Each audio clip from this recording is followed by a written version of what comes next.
Hi everyone, so welcome to today's session. We're going to be talking about contraception today. So I just want to make sure that we're all aware of what we mean by contraception before we start. So general question, what actually is contraception? Is it like when you take pills to prevent pregnancy? Yeah, so essentially it's something that somebody would use to prevent a pregnancy. So if a male and female are having sex, they don't want to get pregnant, then yes, they can use contraception. If it's a same-sex relationship, then other types of contraception will also prevent the transmission of sexually transmitted infections. So generally when we're talking about contraception, and I've got lots of examples to show you later, we generally have two main methods. So does anybody know what those two main methods are? And these are general terms for all these methods here, but there's two of them. So one is barrier. One is barrier, absolutely is. And what might be an example of a barrier method? Condom. So something like a condom, and a barrier method is simply that it puts a physical barrier that stops sperm from getting to the egg, and it also stops infection from spreading because it puts that physical barrier there that nothing can get past, provided it's used correctly. What's the other type? Hormonal, yeah. So example of the pill, that would be a hormonal method of contraception, so it's something a female would take. So once that person takes that hormonal contraception, whether it's something they swallow, whether it's an injection, whether it's a patch, there's different ways of getting those hormones into the body. They then work on the brain, okay, to prevent a pregnancy. Okay. So what I thought we'd do, because there's lots of different types of contraception available, why do you think we have more than one type?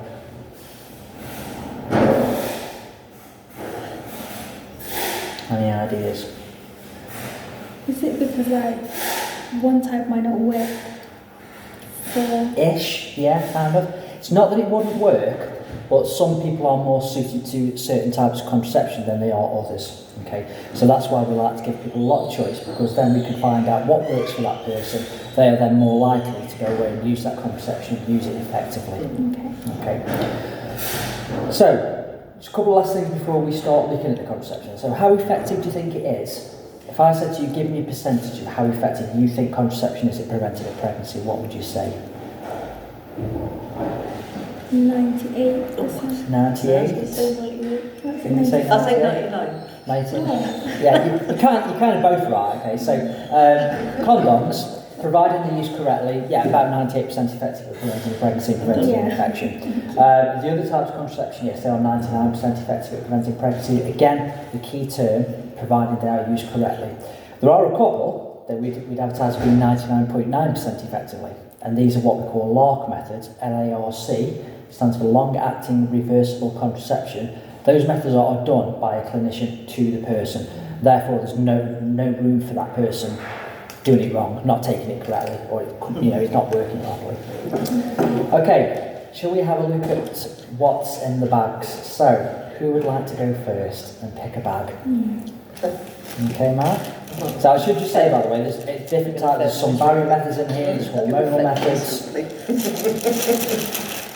So do you want to hold? You might just have to hold your bag so you can see what it is. Your hands need to be on film. Well, I can show it a bit closer if you like. Okay, so we've got a selection of barrier methods here. So let's have a look at what we've got. Yeah. So we've got the condom there. We've got the female condom. And we've got what's called an oral dam.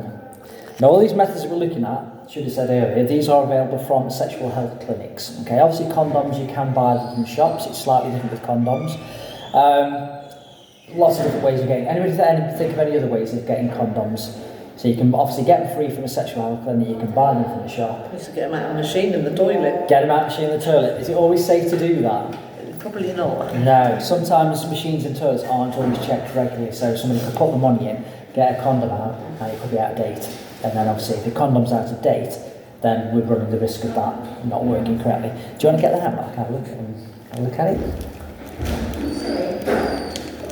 So lots of variety with condoms. Again, a bit like that same question I asked you about contraception. Why do you think there's so much variety with condoms? Because it's not one size fits all. Yeah, exactly. Not one size fits all, okay. And people like different things, don't they? Mm-hmm. So this is a flavoured condom. So that's might intimate that somebody's going to have oral sex if they're using that condom, so using the mouth on the genitals. Obviously, there's no risk of pregnancy with that, but things like chlamydia, gonorrhea, and we'll be looking at infections next week, they can actually live in your throat as well as in the genital area. Okay, so it's always a good idea to use condoms for those reasons. Something else we've got, sorry that Malik, this is called an oral dam. So, this is, again, just another way of preventing infections. So it's a mint-flavoured sheet of latex. And with condoms, by the way, they are made out of latex. There is a non-latex version available. If someone's going to perform oral sex on a male, i.e. penis in the mouth, that can go on, stops infection. If someone is going to perform other sexual acts, so for example, if somebody wanted to lick somebody's bum, there is still risk of infection there, that can go over and it acts as a barrier to stop the infection. Again, imagine my hand's a vagina, that could go over the vagina, and again, that stops the risk of infection. That's how they work. These are available from, you can buy them, or they are actually available for young people on C-Card. So C-Card is the condom scheme that young people can sign up to, and dams are given as part of that. Obviously, what you can't do with a dam is turn it over, because that would be cross-contamination. You would throw it away after use. Okay. What we also have is the female condom. Now, these are available from sexual health clinics only. What to say about these? They're not that popular anymore. They used to be a long time ago, not so much now. I've never known anybody collecting these in my entire 18 years of being in sexual health, but you never know. We do still stock them. Again, it's latex. You can see there's a ring in the bottom. That ring is used, you can see it's quite flexible. That ring is used to guide the female condom into this. So imagine that's the vagina, that's used to just guide it in. Obviously then that part would stay on the outside. Okay. After use, again, it's removed and disposed of. Question, can you use this as well as this? To be extra safe, can you use them together? No.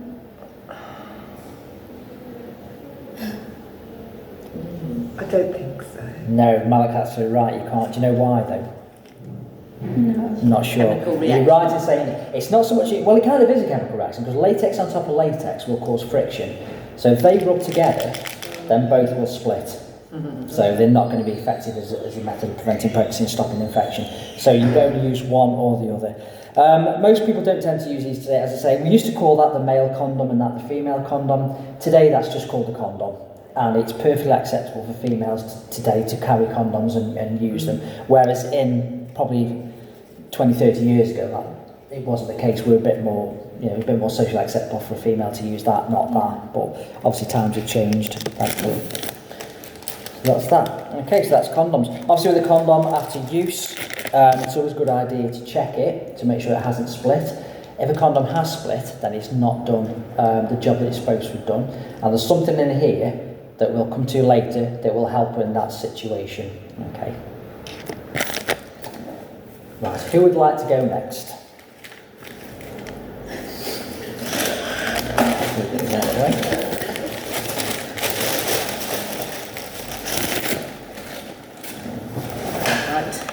Oh, well, that's actually got quite a good timing. So, I just mentioned about condoms, and if something goes wrong, what would happen?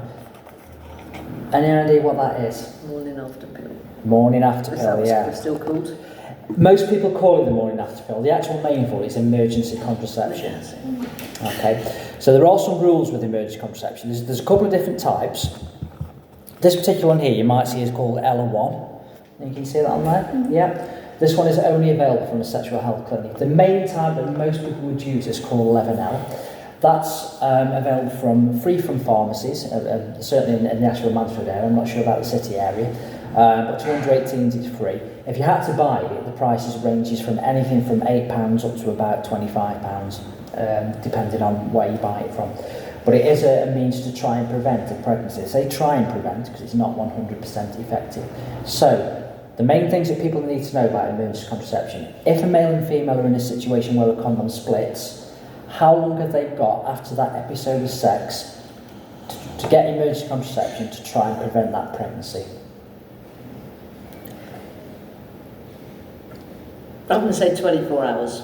Bit longer than that, but I think a lot of people do say that, and that's because they get that name morning after pill, so you assume it's got to be within that 24 hours, but actually you've got a bit longer than that. It's a bit longer than 72 hours? 72 hours, yeah. So it roughly works out at around 3 days after the episode of sex. Having said that, it is more effective on day 1 than it is on day 3. Okay, so...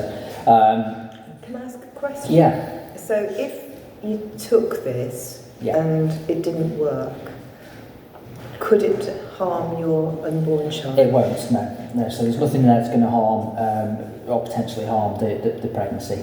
No, it is used as an emergency. And the thing is, some people will take that and still go on to get pregnant. So one of the things that our service always recommends, if anybody at any point has to get emergency contraception, don't assume that it's worked. You know, follow it up 3 weeks later with a pregnancy test where we can confirm either way whether it's positive or a negative. Sorry, go on. Can people get it from the doctor? You can, yeah. Doctor generally writes you a prescription and you take the prescription to a pharmacy. But that, for some people, might be a cheaper way of getting it because they might only have to pay the prescription charge, or if I was to get free prescriptions. Ella1 is always free from a sexual health clinic. Again, you can buy this, but it does tend to be quite expensive. The main difference with the Ella1 is it can be taken up to 5 days after unprotected sex, providing there's only been one episode of sex in those 5 days. Okay, so it's roughly 120 hours. So again, it's a little bit longer than the 11L. So if somebody, for whatever reason, does miss the 11L, then that one is available. Can you use that multiple times if you need to? They wouldn't recommend that because it does put a large dose of hormones into the body. And basically what happens is, the other thing I would say about this is if somebody does go to a pharmacy, the person who needs it has to go. So somebody can't go and get it for somebody else, they will need to give it to the person who's going to use it. Mainly because they want to know where that person is in their period cycle to see how effective it's going to be, but also for safeguarding as well. Because we don't know if somebody's being kept captive somewhere and forced to take him in. You know what I mean? There's all those kind of issues. So the person paying for it has to be the one to go and get it. Okay, next one. It's funny, isn't it? The terminology changes. Yes. Like when that first came in years ago, that's what it was called. It was called the morning after pill, yeah, exactly. And it's still then, well, most people will still call it the morning after pill. Oh. This is a patch. It is a patch, yeah. Stick it on your arm, absolutely. So, breaking contraception down again, the hormonal contraception, we basically have two, again, we can divide it into two methods. We have a one hormone method and a two hormone method. So the one hormone method, it's simple as it is, it's got one hormone in it, it's got the progesterone hormone in it. The two hormone method has progesterone and estrogen, and they obviously work together to prevent a pregnancy. Some people are more suited to a one hormone method than a two hormone method, and vice versa. Okay. The main difference between the two is how it's used. So generally, a one hormone method has to be used constantly. There's no break. With a combined method, there's always some kind of break involved. So to give you an example is the patch, as that came out. So the hormones that prevent the pregnancy are on the sticky side of the patch. And that's what it looks like, that's the size of it. And one patch will last for 7 days. So there's enough hormone in that patch to keep working for 7 days. So on week 1, the person will put it on there. It doesn't have to go on their arm, can go anywhere on the body apart from on the breast. But say they put it on their arm, they would leave it on, okay, and it would then work for 7 days. With all types of contraception, it's always good to give a 7-day window before for it to make sure it starts to work effectively. Okay, so some people might take the pill on day 1 and think, oh, I can have unprotected sex tonight now, or sex without a condom. But your body needs time for that to start to work. At the end of week 1, that would be removed. The person would then get a new patch, repeat that process for week 2, repeat the process again for week 3. Week 4, no patch is used, but the person is still protected from pregnancy, providing they've used those 3 weeks worth effectively. So, what might stop that from working, do you think? Any ideas?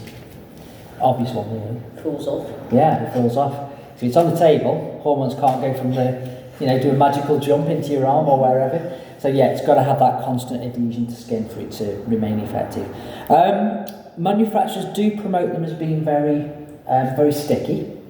So, people who are using it can have, as many showers as they want, they can swim, bathe, whatever they want. The only thing that can interfere with the stickiness is if people are using things like oils, body lotions. So they always recommend leave a space clear where the patch is going to go, just to make sure it maintains its effectiveness. I did see somebody once who was that paranoid about it coming off. She put the patch on, and then she put plasters down her arm as well. And again, not a good idea to do that, because if those plasters start to come off and start to peel the patch away, you're going to lose that protection. Yeah, so always make sure the patch is firmly in place. Some people like to put it up here, some people on the thigh. It's a personal choice where it goes. Think it's popular? Yeah. Yeah, it is quite popular. I think for this one, because you've only got to remember to change it every 7 days, it's not like the pill where you've got to take it every day. So if somebody's not got a very good memory, might forget to take the pill, that's a good backup, yeah, because you've only got to remember to change it once every 7 days. How effective is that? Is there anything that... 99.9% effective. There are certain, with condoms, with contraception, it's always worth checking the leaflet that comes with it, because some medications can interfere. Like if you look at the box for the emergency contraception, it does say on about epilepsy and taking St. John's wort. And if you're taking those products, then it might not work. So I would always recommend that when you get, I know people don't like to do it, you know, and I'm guilty of this as well to a degree, but when you get your medication, the leaflet that comes with it, read it, yeah, and get to know, yeah. What you know is we don't do really, but we should do really. Any questions so far? No? Right, who would like to go next? Get to the interesting stuff now. Any idea what that one is? No. I'd just like to point out that the contraception bit is not that entire thing. That's not going to be put anywhere or... Yeah, I'm so confused. Yeah, so this is a method of contraception called the implant. So the actual contraception that we're looking at here is that little plastic rod there. Okay, so I'll just show you that up close. So that little flexible plastic rod is the actual implant itself. Okay, so how long does that last for, first of all? Quite a long time. It's a long time, yeah. Is that it there then? So that's it there. So that tiny little rod, Interesting. there's enough hormone in there to prevent a pregnancy for 5 years? 3 years. 3 years, yeah. Amazing, isn't it? How do you use it? That's a really good question. Now this is one of the ones. Can you remember I said the word LARC, long-acting reversible contraception, and this is an example of what we'd call a LARC method. So the person using it, they will go to a sexual health clinic, and they come in sort of a bit of a, it's almost like a long, it's hard to describe, it's a bit like it's a long device, and what they do is they numb this part of the arm, and they make a tiny incision, yes, so it's not a long incision, it's just a little nick, and then what they do is they line the device with that little nick they've made, and literally just push the implant in place, and then it just sits under the skin of the arm. Now, if you wanted to know what it feels like to have an implant, this is where this comes in. So this is a training model, really, to show people how far under the skin, because it doesn't go deep into your muscle, it literally goes just under your skin. So if you press there, you can lightly feel the implant in place.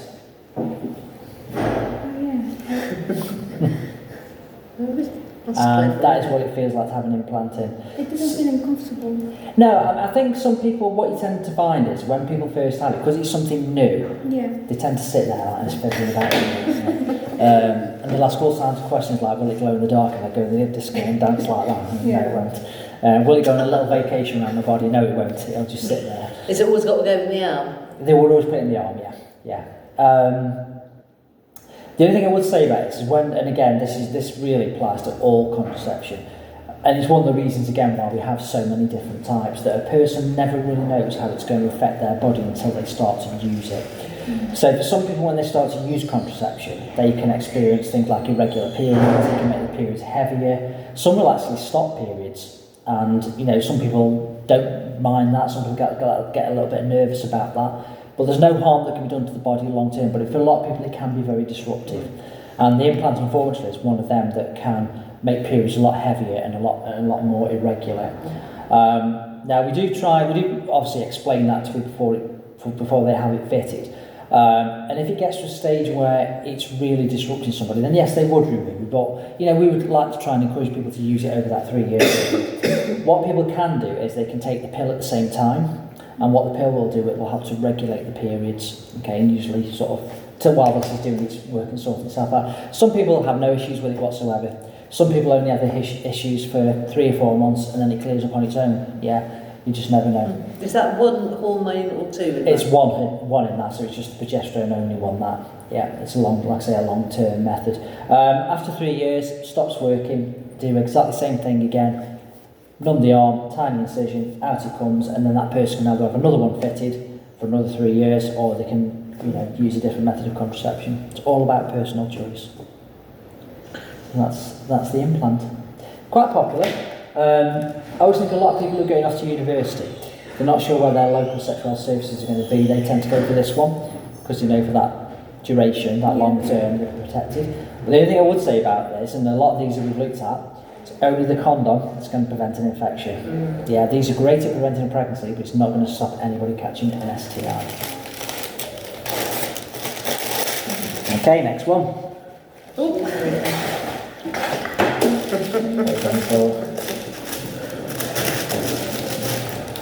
And again, we're just looking at the thing inside there, not the actual box itself. I think that's the pill. Is it? It's not the pill.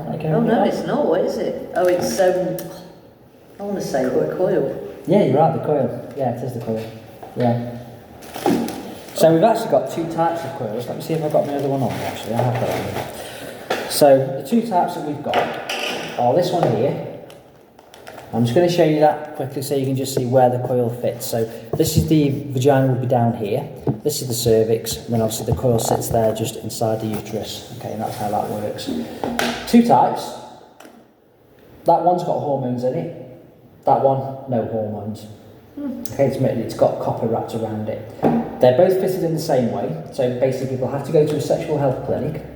And what they do is, they're kind of like flat in a long device, sort of folded flat like that. And what they do is, they line the device up with the opening of the cervix and then push the coil through the cervix. So it can be a little bit uncomfortable to have fitted, particularly if somebody's not had any children. Because if you've had children and the cervix is open naturally, you've had that stretching there. Yeah. For somebody where that hasn't happened and the cervix hasn't stretched, it can be a little bit uncomfortable to have fitted. So, no hormones in the copper coil. Hormones in sometimes we call it the Mirena coil. Okay, so obviously the hormones are in that to prevent the pregnancy. How does that one prevent a pregnancy then? There's no hormones in it. Oops. Repel.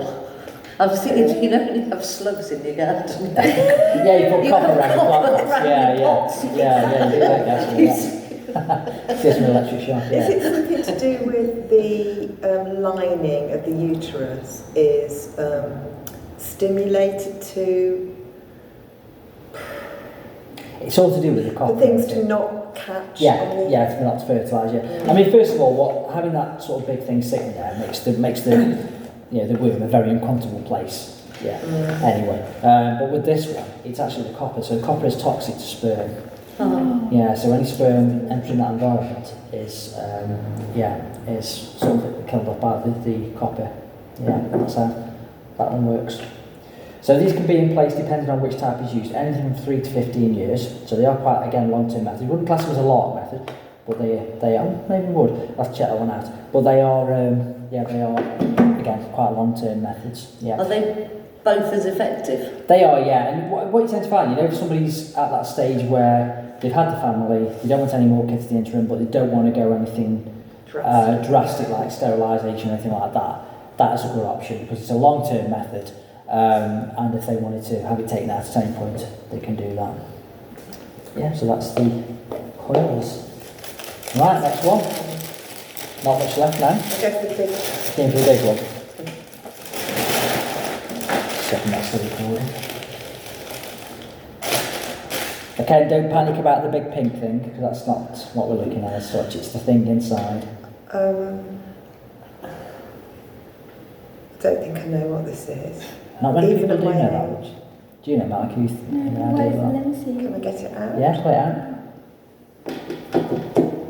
No. I know what I want to say, but it's not, because that's in your chest. I want to say diaphragm, but it's not. No, It's not a diaphragm. Diaphragm are very, we don't tend to talk about them much now because they are very, it's a very old method, yeah. Right. So it's not a diaphragm, no. So there's actually hormones inside that.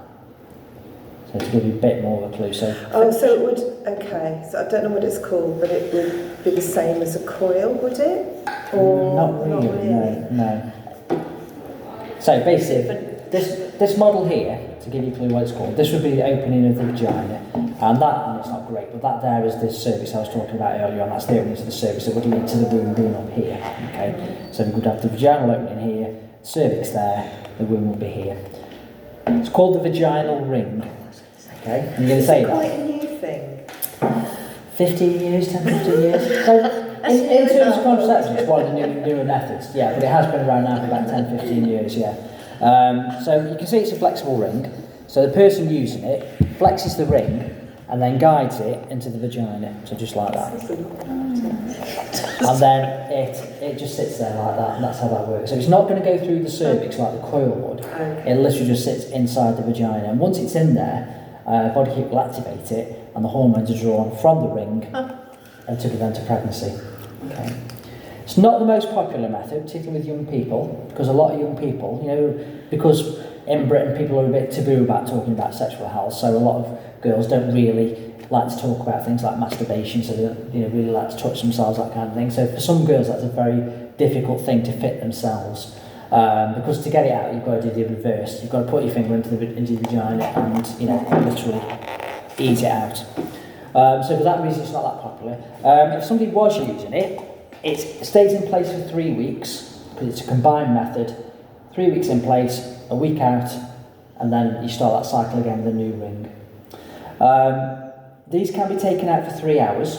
So some people get very squeamish about it, saying, I don't want to have sex if that thing's in there, what do I do?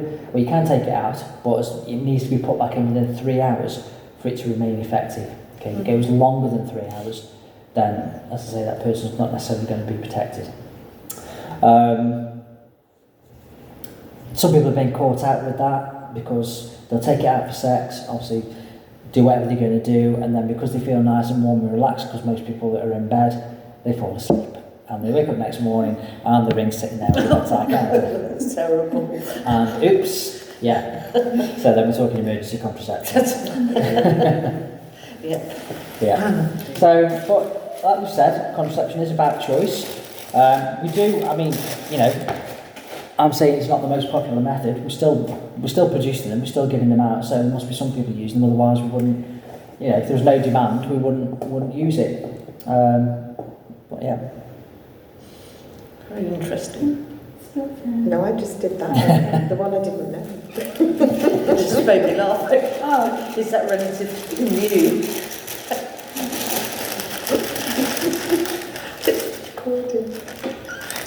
Yeah. Injection, yeah. So we've also got, not a practical one to show you, but we've got a contraceptive injection.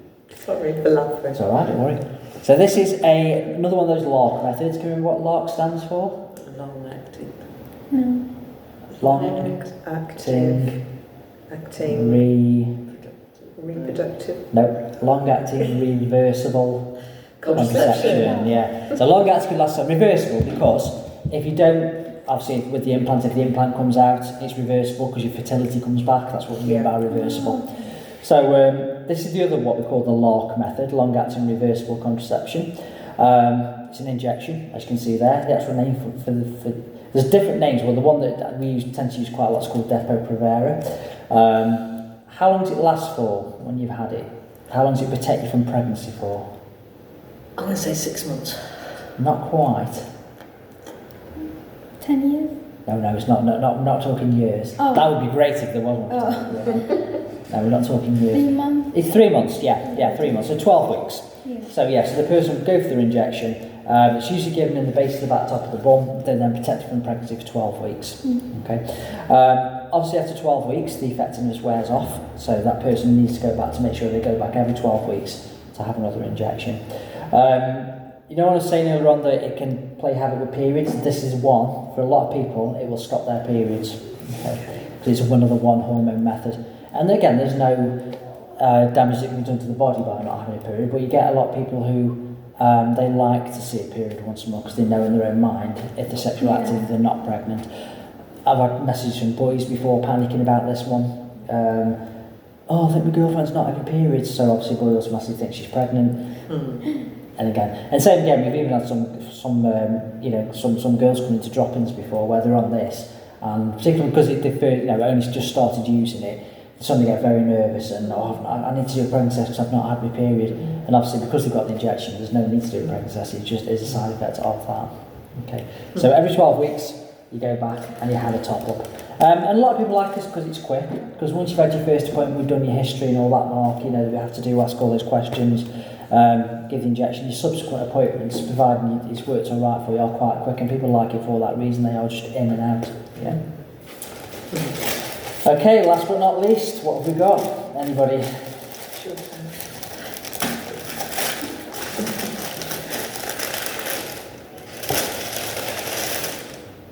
This has got to be the pill. It's got the pill, yeah. The box is a bit battered, I'm afraid. So yeah, do you want to have a look at some of the inside, pass them down so you can see? So we've got, microgynon, the name of that, is an example of the contraceptive pill. They've all got, although we've got the two types, they've all got wonderful different names. So that one, as you can see, is called microgynon. There we go. That's just a sample package, show you what they look like. So, as I said, we've got two main types of pill. We've got the mini pill and the combined pill. And as I say, microgynon is an example of the combined pill. You might hear of other names. You might hear of Levest. That's another combined pill. What else have we got? Ooh, crikey. We had Cerazette. That's an example of the one hormone pill. They've all got different brand names, but they all roughly do the same job. So the mini pill, like I've said, for that to be effective, the person would take their strip, and sometimes they have days of the week on. You can see that. Sometimes they do, sometimes they don't.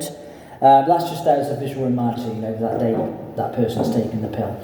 But for the mini pill to be effective, the person takes it every day, as long as they want to be protected. They don't stop. Okay.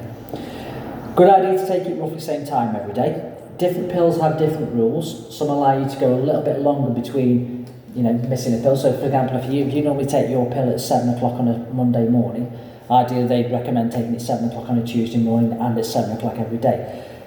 If somebody, for example, forgot to take that pill on a Tuesday morning at 7 o'clock, some pills will let you go a little bit longer than that. Some only give you about 3 hours, like a 3-hour window. So you've got to know what pill you're taking. It goes back to, like I was saying before, when you get the pill, because they all have slightly different rules, read that information so you know which one you're taking.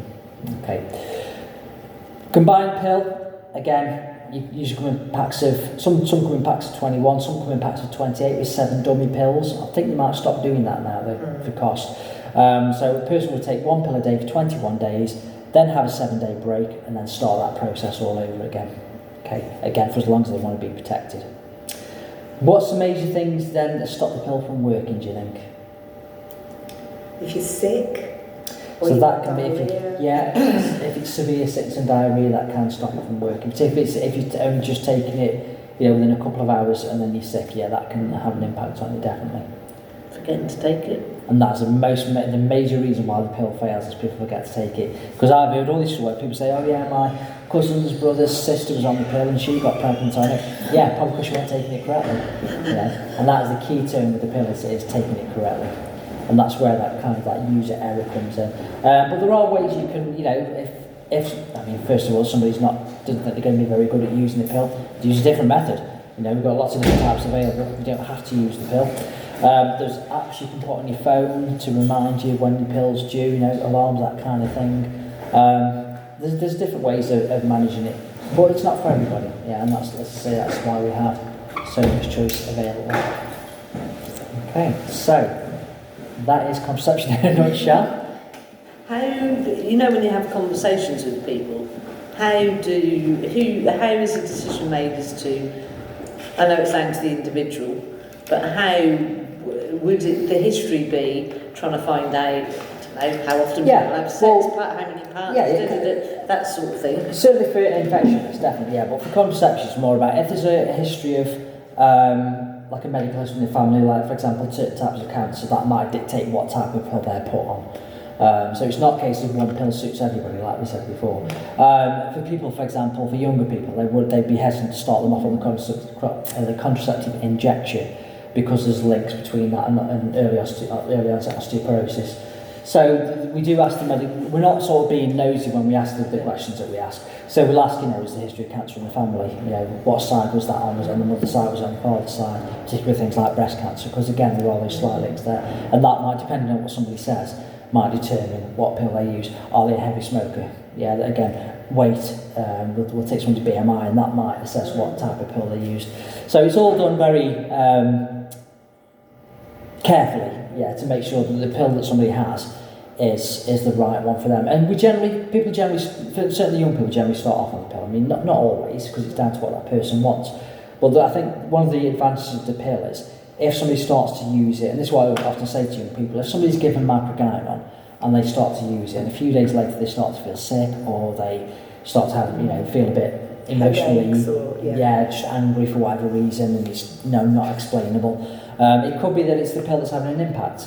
So what a lot of people unfortunately do is they just chuck it away and they say, right, this pill's not for me, I'm never using it again, I hate it, and the pill's not for me. But whereas ideally what people should be doing is going back to clinic and saying, right, look, you gave me microgynon, I've taken it for X amount of days, it's made me feel angry, it's made me feel sick, it's given me headaches, what can I do about it? And they will give you a different, so the same pill, so the combined pill, but just a different brand, and that brand might suit that person better. So sometimes it's a little bit trial and error, but at the end of the day, what we want is for people to have a contraceptive method they are happy with, because they are more likely to, just to use it and use it effectively. And all of the methods are free. They're all free from sexual health clinics. Yeah. Obviously, condoms being an exception, because you can buy them, or you can get them free in other ways, either via C-card from a youth club, for example. Obviously, free from sexual health clinics. But yes, all the things like the pills. I mean, some GPs will do certain types of contraception as well. Not all GPs will do all types. It depends on the GP. Some will refer to a sexual health clinic, and most tend to do the pill. But again, it's just about giving people options. Yeah. Can I ask one other quick question? Yeah, of course. About the C card that you've mentioned a couple of times. Yeah. So, as in what is C card? Yeah. So C card is a. Have I got one? I should have one here somewhere. I can show you. Here it is. So that's a C card. That's what it looks like. So C card stands for condom card. Now it's slightly different in the city to what it is in the county. So I'll tell you about the county C card, because at the moment the city C card isn't really operating, but they have just set somebody on who I believe started. He did. Danny. Danny, have you met him? Yeah. He started. He was in the office today. Oh, brilliant! Yeah. Did he start last week? It might have started Monday, actually. Was it Monday? Yeah. I know he was due to start. Yeah. So Danny's going to be operating C card. I know Danny's going to work very closely with the C card providers in the county to try and match what happens in city and county. So basically, for a C card, any organisation can sign up and say they want to be part of the C card scheme. So workers could even do it from here if you want. If you wanted this site as a C card site, you can approach Danny. And Danny would be able to set that up for you. And then what you do is you have to do, as workers, you have to do some training. So again, Malik, if you went somewhere, this is something you could do. You would contact the C-card people, you would do that day's training, and then your centre is live to give out C-card and condoms. Yeah. Yeah, you've got the venue. So yeah, it'd be great because of your language as well. Yeah. We'll have a chat about that after, but I've got some ideas about that. Yeah, so basically once you've done your training, you get your stock of condoms, young people, so it's only for 13 to 25-year-olds, can then come in, use their C-card to access condoms as and when they need them. So the only information, so C-card's confidential, like all sexual health services. The only information you take from people is their date of birth and their postcode. Okay, you do ask statistical stuff, so you'll ask whether you're male, female, what sexuality is, what ethnicity a person is. That will form parts of the paperwork. Well, the actual information on the code will be a centre code, a number, and then that person's postcode. So say, for example, you did it from here, your code might be NRF, for Nottingham Refugee Forum. It will say NRF 001 for your first person, and then if they're from the city, they might have postcode 1G1. And that would be the number on the back. So then they can go along, show that number, and then you would jot that down and issue them with condoms. And that's how C-card works. Thank you. Yeah. But it is, like I say, it's only for young people 13 to 25. So a lot of youth clubs are signed up for C-card, some pharmacies are signed up for C-card. This is in the county, obviously. Some organisations such as YMCA, they're signed up for C-card. That you can access college. We actually do C-card in college as well, in West Ox College. Yeah, so we are the provider of C-card in the college. Yeah, we work very in the county, and hopefully this is something that Danny will be able to do. But in the county, we work very closely with Jenny and Laura, who run C-card. So we do a lot of events together, because while they're promoting C-card, we're taking people upstairs to get them signed up and do the other bits of sexual health that we do alongside it. But yeah. That's C-card. Is there ever any thoughts of having that available for groups that might be seen, I don't mean as more vulnerable, but like 25 is a cut-off point? Yeah, I at used to the work moment, yeah. with homeless people. And Yeah, think absolutely, absolutely. I mean, I guess that's where our outreach service comes in, because we would go out to venues. So I, for example, go to an organisation called Beacon that's for homeless, and I will give out condoms there, not C-card. Sometimes I'll do C-card because some homeless people are under 25, but the majority are adults. But that doesn't mean so they that's can't. the outreach. Yeah, doesn't mean to say they can't have free condoms. That's where the outreach So could support it be comes in. that, I'm just thinking about possibility of someone like Malak doing Yeah. it here, because it's mainly adults here. It's not for young people. Yeah, really. there's maybe 25. So could the C card run alongside the kind of condom distribution for adults, or would it have to be a different thing? I would have to find out, because the thing about C-card is when you register with their scheme, they send you out the condoms. And obviously, if you were just going to give condoms out to other people, you have to buy them from somewhere. Whereas C-card, your organisation would get them for free to give out to 13 to 25. Couldn't get them to distribute. I would have to ask the question of our head of service. Okay. Yeah, I mean anywhere where I would go, then yeah. So there's the opportunity.